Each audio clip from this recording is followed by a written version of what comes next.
Tai šiandien kalbėsim apie drąsą. Drąsa yra viena iš mūsų organizacijos vertybių.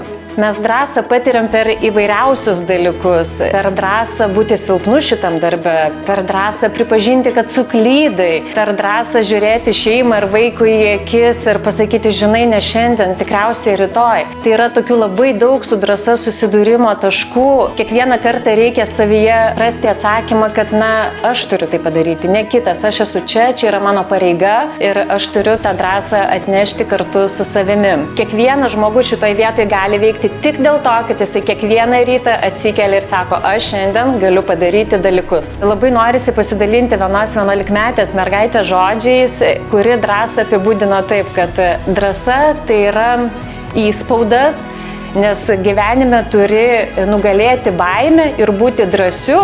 Ir tada tai, ką nugalėjai, įsirašo ir tampa drąsa tavo gyvenime. Mes iš tikrųjų nusipelnome gyvenime turėti žmonės šalia, kurie būtų mūsų drąsos simboliu, kai mes tos drąsos pritrūkstame. Kiekvienas vaikas absoliučiai šiam gyvenime turi žengti per gyvenimą drąsiai. Ir jei būsite šalia ir matysite tokį vaiką, tai būkite drąsūs, paimkite jį už rankos ir pasakykit, aš einu kartu su tavimi.